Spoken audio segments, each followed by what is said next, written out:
खुद गाड़ी चलाकर लाओ, दुल्हनिया बनाकर ले जाओ। अपने ही ड्राइवर फरहान से ये फरमाइश करने वाली खतीजा अब बन चुकी हैं इनकी दुल्हन। और ये जोड़ा YouTube पर व्लॉग्स बनाकर खूब मशहूर भी हो रहा है। बात तो बाबा ने की थी, वो हमारी ड्राइवर है, तुम क्या कर रही हो, लेकिन मैं इकलौती उनकी बेटी थी, मैंने जिद वगैरह की, वो मान गए, फिर हमने निकाह कर लिया। उर्दू पॉइंट की वीडियोस देखने के लिए हमारा चैनल सब्सक्राइब कीजिए और बेल के आइकन पर क्लिक कीजिए ताकि आप हमारी तमाम आने वाली वीडियोस से बाखबर रह सकें। अस्सलाम वालेकुम नाजरीन, आपका मेज़बान जैन बाबू आपकी खिदमत में हाजिर है और आप देख रहे हैं उर्दू पॉइंट। नाजरीन, आज मेरे साथ एक ऐसी जोड़ी मौजूद है जिनकी लव स्टोरी एक बहुत ही अजीबोगरीब किस्म की है। फरहान इनके घर तो ड्राइविंग करने के लिए गए थे, लेकिन उसके बाद ऐसा क्या मोड़ आया कि इनकी आपस में शादी हो गई। फरहान की शादी की इन्होंने एक रस्म ऐसी रखी हुई थी, एक शर्त ऐसी रखी हुई थी कि गाड़ी आप खुद चला कर आएंगे और आपको मैं चांद पर रिसीव करूंगी। चांद बनवाया गया, चांद के ऊपर रिसीव किया गया, फरहान खुद गाड़ी चलाकर गए। इनकी लव स्टोरी क्या है, ये कैसे ज़िंदगी गुजार रहे हैं, अब ये व्लॉग्स बना के लोगों को हंसाते भी हैं, एंटरटेन भी करते हैं, लोगों को अपनी ज़िंदगी के बारे में सारी सूरत हाल शेयर करते हैं। इन्हीं से जानते हैं कि ये सारा कुछ कैसे कर रहे हैं। अस्सलाम वालेकुम जी। वालेकुम अस्सलाम। कैसी हैं आप ठीक हैं? अल्हम्दुलिल्लाह। अच्छा, मुझे ये बताएं कि आपने जब फरहान साहब को अपने घर ड्राइवरी करते हुए देखा, आपको ये नहीं लगा कि यार ये तो एक ड्राइवर है, तो मैं इसके साथ क्यों शादी करूं या क्यों प्यार के चक्कर में आऊं? क्या हुआ, क्या था? ये मतलब ड्राइवर थे हमारे, लेकिन ड्राइवर मतलब ये लगते नहीं थे, इनकी पर्सनैलिटी ना ड्राइवरों जैसी नहीं लगती थी। ये पर्सनैलिटी ड्राइवरों जैसी लगती नहीं थी। मेरे ढेड़ च कहूं मैं हो रहा, तुसी दसो जी की जी कहंदा जी, मैं कहा तुसी दसो जी। अच्छा, मुझे बताओ फरहान, आप कितना पढ़े हुए हो और इनके घर कितना अरसा आपने नौकरी की? जी मैं मैट्रिक मैंने की है और मैंने इनके घर 2 साल जॉब की है अपनी। 2 साल जॉब किया, कितने पैसे मिलते थे? 20,000।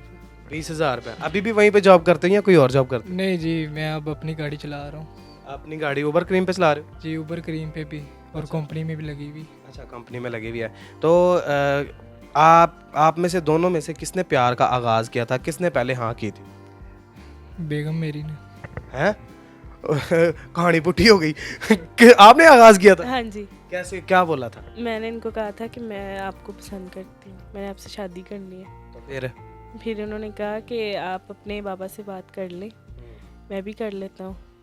फिर हमने निकाह कर लिया। नहीं, ऐसा तो नहीं हुआ कि आपने बाबा के साथ बात की और बाबा ने कहा हो कि नहीं नहीं हो असी कितने थे, वो कितने थे, ये वो? नहीं, बात तो बाबा ने की थी कि इतनी जल्दी मतलब वो हमारी ड्राइवर है, तुम क्या कर रही हो, ये कैसे होगा मुमकिन, लेकिन मैं इकलौती उनकी बेटी थी, मैंने जिद वगैरह की, वो मान गए, फिर हमने निकाह कर लिया। अभी आप कितना पढ़ी हुई हैं? मैंने मैट्रिक किया हुआ। मैट्रिक किया हुआ, उसके बाद पढ़ी नहीं है या पढ़ने नहीं दिया किसी ने? नहीं, बस खुद ही नहीं पढ़ी मैं। फरहान भैया, आप वैसे खुश हैं? बस जी खुश ही हूँ। नहीं, बस जी खुशी, हम मतलब गुजारा शुजारा कैसा हो रहा है? बस जी सही हो रहा है। नहीं यार, बस जी सही हो रहा है, ये क्या भाभी, मतलब खुशी नहीं है आपको शादी की? इसीलिए मुझे यहाँ पे बिठाया मीडिया के सामने, इसीलिए बुलवाया कि मेरी बेइज्जती करवाने के लिए। भाड़ में जाए तुम्हारा प्यार। जा रही हूँ। ओ भाभी, बात तो सुने, एक मिनट बात सुने, बात तो सुने। वो वैसे मजाक कर रहे हैं आपके साथ भाभी, मजाक। यार तेरी मेहरबानी 2 मिनट बैठ जा यार। हंस भी रहे हो यार, की किहो जे बंदे हो तुसी, मतलब मिठी मिठी बिस्ती भी नाल करी जा रहे हो, नाल हंस भी रहे हो। ये देखे क्या कर रहे हैं। शहजादी यार आजा यार, तेरी 2 शहजादी यार, आजा। बैठ जाए भाभी, मेरे कहने पे बैठ जाए। आपके कहने पे एक दफा बैठ रही हूँ। हाँ बैठ जाए, आप मेरे कहने पे बैठ जाए। मेरे कहने पे बैठे ना लगे, थानू कुछ नहीं समझते। अच्छा इंजी कर ले फिर। हाँ सारी सी यार, जब जाहिर सी बात है, जब आपने ऐसा करना है तो मैं तो फिर ऐसे ही करूँगी। तो ये देखें ना, फिर ये जिंदगी इस तरह गुजारनी है आप लोगों ने, लड़ लड़ा के। बस अब क्या करें, फिर उनकी बातें ही ऐसी हैं। मैं की कहता, तेनू केड़ा जिन लड़ पिया हुणे ही सामने आके जिन लड़ पिया तेन। तुसी गल ही होई कर रहे जे। मैं केड़ी गल करती भाई। अच्छा मुझे ये बताएं, जब आपने फिर पहली दफ़ा इनको बोला कि मुझे आपके साथ प्यार है, फिर आपके घर वाले भी मान गए, जब आपके घर वाले माने तो फिर तुसी नाल वेख के कोई गाना शाना गाया सी कि नहीं? हाँ जी। कौन सा गाना गाया? मिले हो तुम हमको, मिले हो तुम हमको बड़े ही किस तरीके नाल? नसीबों से। अच्छा, बड़े नसीब, बड़े ही तरलों से।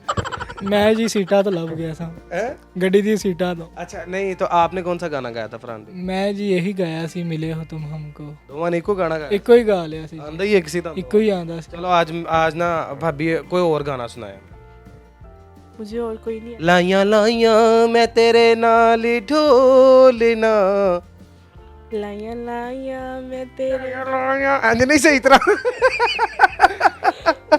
तरह सही तरह लाइया लाइया मैं तेरे नाल ढोलना एक दिल सी रहा मेरे कोलना वे मैं लुटी गई लाइया लाइया मैं तेरे नाल ढोलना एक दिल सी मेरे कोल मैं लुटी गई एक दिल से वो गाने दी लत बा एक तोड़ के रख दे। नहीं आते गाने नहीं आते नहीं तो क्या आता है खाना शाना बनाना आता है? हाँ जी क्या बनाती हैं शौक से? इनको बिरयानी पसंद है अच्छा शौक से बनाती हूँ। इनको बिरयानी पसंद है कसम खा के कहना मैंने इन्होंने कुछ नहीं पूछा उन तक अच्छा आपको कौन सी चीज़ पसंद है? ਮੈਨੂੰ ਜੀ ਬਿਰਿਆਨੀ ਵੀ ਪਸੰਦ ਹੈ अच्छा ਤੇ ਮੈਨੂੰ ਆ ਵੀ ਪਸੰਦ ਹੈ मैंने बिरयानी भी पसंद है मैंने भी पसंद है अच्छा मुझे ये बताओ फरहान कि ज़िंदगी कैसी गुजर रही है अब? ਬਸ ਜੀ ਲੰਘ ਹੀ ਰਹੀ ਹੈ लांग ही रही फिर देख लो लांग ही रही है मतलब फरहान तू क्यों यार बाद च लड़ाई होई जानी ਤੁਹਾਡੀ ਹੁਣ ਹੋਈ ਨਾ ਹੋਈ ਬਾਅਦ ਚ ਤੁਹਾਡੀ ਦੋਵਾਂ ਦੀ ਲੜਾਈ ਹੋਈ ਜਾਣੀ ਭਾਈ ਜ਼ੈਨ ਜਾਣਗੇ ਨਾ ਉਦੋਂ ਮੈਂ ਤੁਹਾਨੂੰ ਦੱਸਾਂ ਜਦੋਂ ਭਾਈ ਜਾਨ ਜਾਣਗੇ ਉਹ ਨਹੀਂ ਦੱਸਦੇ ਨਾ ਆਵਾਮ ਦੇ ਸਾਹਮਣੇ ਦੱਸਦੇ वो सही कह रहे आवाम के सामने दस दे ਨਹੀਂ ਐਵੇਂ ਫਿਰ ਸਾਰੇ ਵੇਖਣਗੇ अच्छा व्लॉग बनाते हो उसके अलावा टिकटॉक भी यूज़ करते हो? हाँ जी टिकटॉक पे कितने फॉलोअर्स हैं? अभी तो मैंने इतनी नहीं यूज़ की टिकटॉक शुरू किया शुरू किया अभी यूट्यूब पे कितने सब्सक्राइबर हैं? यूट्यूब पे 1600 ਜੀ ਇੱਧਰ ਮੈਂ ਵੀ ਆਇਆ ਆ मैंने गाओ ਮੈਂ ਕੀ ਪਤੋ ਕਿਉਂ ਆਇਆ नहीं उधर पूछते लाए मतलब वो कहते हैं ना घर का जो सरबरा होता है वो उससे सारी बातें पूछनी चाहिए ਮੈਂ ਕੀ ਮੈਂ ਲੈ ਲਾਵਾਂ मैं ले ला वा बस फिलहाल कुर्बानी का लेला ही लग रहा मैंने तो इस वेले। अच्छा फरहान भाई की डेली ਦੀ ਰੂਟੀਨ ਕੀ ਤੁਹਾਡੀ? ਇਹੀ ਸਵੇਰ ਉੱਠਨੇ ਆ ਤੇ ਵਲੌਗ ਬਣਾ ਕੇ ਸੈਂਡ ਕਰ ਦਈਦਾ ਲੋਕਾਂ ਨੂੰ ਐਂਟਰਟੇਨਮੈਂਟ ਕਰਵਾ ਰਹੇ ਆ ਖੁਸ਼ ਕਰ ਰਹੇ ਆ ਦੁਆਵਾਂ ਲੈ ਰਹੇ ਆ तो क्या आपकी क्या रूटीन है डेली की? यही हम सुबह मतलब उठते हैं अपनी डेली रूटीन शेयर करते हैं अच्छा हाँ जी तो खाना शाना घर में खुद बनाती हैं या कोई मेड वगैरह रखी? नहीं मैं खुद ही बनाती हूँ क्यों किया ਮੈਂ ਚਲਾ ਜਾਣਾ ਕੀ ਹੋਇਆ ਕੀ ਹੈ ਬਾਰ-ਬਾਰ ਉਧਰ ਮੈਂ ਕੀ ਪਤੋ ਕਿਉਂ ਆਇਆ ਯਾਰ ਉਹਨਾਂ ਨੇ ਤੁਹਾਡੇ ਕੋਲ ਹੀ ਰਹਿਣਾ ਮਤਲਬ ਅਸੀਂ ਤਾਂ ਇੰਟਰਵਿਊ ਕਰਨ ਆਏ ਆ ਤੇ ਉਹਨਾਂ ਕੋਲ ਪੁੱਛ ਲਾਂਗੇ ਨਾ ਸਾਰੀ ਉਧਰ ਹੀ ਸਾਰਾ ਕੁਝ ਪੁੱਛ ਲੈਣਾ ਮੈਂ ਕੀ मैं ਤੁਹਾਨੂੰ ਨਜ਼ਰ ਨਹੀਂ ਆ ਰਿਹਾ कैमरे आगे बैठा मैं चला जाऊँ व्लॉग्स में नहीं YouTube पे ज्यादा वही नजर आती है ना व्लॉग्स में ज्यादा वही नजर आती है नहीं ऐसा दोवें नजर आने ਆ ਕਿ ਮੇਰੇ ਲਈ बैक कैमरा ਤੁਸੀਂ ਪਿੱਛੇ ਹੁੰਦੇ ਨਾ ਜ਼ਰਾ ਤੁਸੀਂ ਬਹੁਤਾ ਪਿੱਛੇ ਹੁੰਦੇ ਹੋ ਨਾ ਹੁੰਦੇ ਹੋ ਨਾ ਮੈਂ ਅੱਗੇ ਹੁੰਨੀ ਹੈ ਆ ਨਾ ਹਾਂ ਜੀ ਮੈਂ ਜਦੋਂ ਅੱਗੇ ਆਨੀ ਆ ਤੁਸੀਂ ਪਿੱਛੇ ਨਹੀਂ ਨਜ਼ਰ ਆਉਂਦੇ ਹਾਂ ਤੁਸੀਂ ਪਿੱਛੇ ਨਹੀਂ ਨਜ਼ਰ ਆਉਂਦੇ ਕਿਉਂ ਤੁਸੀਂ ਪਹਾੜ ਹੋ ਨਹੀਂ ਨਾ ਜਦੋਂ ਮੈਂ ਅੱਗੇ बैठी हूँ पीछे नजर नहीं आते बाकी नहीं नजर नहीं आते अच्छा वैसे आपको लेके और भाई को लेके कभी किसी ने मजाक उड़ाया या गलत कमेंट किए? जी काफ़ी करते हैं लेकिन हमें उनसे कोई मतलब नहीं है अच्छा हाँ जी रिश्तेदारों में सारे रजामंद? हाँ जी अच्छा वैसे शादी लव मैरिज तो हुई है आपकी तो पूरी यानी कि धूमधाम से बारात शरात आई थी या वैसे ही सिर्फ 4 बंदे गए तो निकाह करके ले आए? नहीं हमारी धूमधाम से शादी हुई थी धूमधाम से शादी हुई हाँ थी जी अच्छा जी ਇਧਰ ਲਿਆਓ ਮੈਂ ਦੱਸਣਾ ਤੁਹਾਨੂੰ ਯਾਰ ਇੱਕ ਤੇ ਇਹਨੂੰ ਇੱਧਰ ਲਿਆਓ ਮੈਂ ਦੱਸਣਾ ਤੈਨੂੰ ਤੂੰ ਦੱਸ ਲੈ ਭਾਈ ਭਾਈ ਜੀ ਮੈਨੂੰ ਇਹਨਾਂ ਨੇ ਕਿਹਾ ਸੀ ਕਿ ਗੱਡੀ ਖੁਦ ਚਲਾ ਕੇ ਆਣੀ ਹੈ ਅੱਛਾ ਠੀਕ ਹੈ ਤੇ ਤੁਹਾਡੀ ਐਂਟਰੀ ਮੈਂ ਚੰਨ ਤੇ ਕਰਾਣੀ ਹੈ ਤੁਹਾਡੀ ਐਂਟਰੀ ਮੈਂ ਚੰਨ ਤੇ ਕਰਾਣੀ ਹੈ ਅੱਛਾ ਤੇ ਸਪੈਸ਼ਲ ਚੰਨ ਬਣਵਾਇਆ ਸੀ ਇਹਨਾਂ ਨੇ ਤੇ ਚੰਨ ਤੇ ਸਾਡੀ ਐਂਟਰੀ ਹੋਈ ਸੀ अच्छा ਹਾਂਜੀ तो गाड़ी खुद चला के गए ਗੱਡੀ ਖੁਦ ਚਲਾ ਕੇ ਗਏ ਸਨ ना करो ਲਿਆਓ ਇਸ਼ਕ ਅੰਨਾ ਹੁੰਦਾ ਮਤਲਬ ਇੰਨਾ ਵੀ ਨਹੀਂ ਹੁੰਦਾ ਜਿੰਨਾ ਤੁਸੀਂ ਬਰਦਾਸ਼ਤ ਕੀਤਾ मैं आपकी बेइज्जती कराने वास्ते तो ਨਹੀਂ नहीं ਨਹੀਂ ਮੈਂ ਇਸ਼ਕ ਅੰਨੇ ਦੀ ਗੱਲ ਕਰ ਰਿਹਾ ਤੁਹਾਡੀ ਤਾਂ ਗੱਲ ਨਹੀਂ ਤੁਹਾਡੀ ਤਾਂ ਮਾਸ਼ਾਅੱਲਾ ਅਵਲ ਤੋਂ ਸ਼ੁਰੂ ਹੁੰਦੇ ਤੋਂ ਐਂਡ ਹੁਸਨ ਤੁਹਾਡੇ ਤੋਂ ਸ਼ੁਰੂ ਹੁੰਦਾ ਤੁਹਾਡੇ ਤੇ ਖਤਮ ਹੁੰਦਾ ਮੈਂ ਤਾਰੀਫ ਕਰਨੀ ਆ ਤੁਸੀਂ ਕਾਹਦੀਆਂ ਤਾਰੀਫਾਂ ਕਰ मतलब वो भाई कह रहे हैं मैनू को इतों ही हजार हाथ मार ला अच्छा यार जो लोग कोर्ट मैरिज करते हैं या विदाउट माँ बाप की रजामंदी के बाहर भाग के शादियां कर लेते हैं उनको क्या एडवाइस देना चाहो?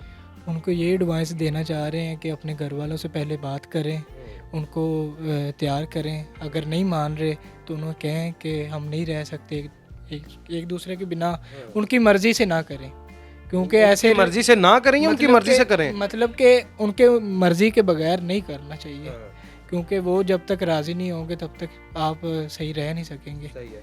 आपकी कितनी उम्र है भाभी? मेरी 17 साल। हैं? 17 साल? तो आपकी कितनी उम्र है? मेरी जी 21 साल।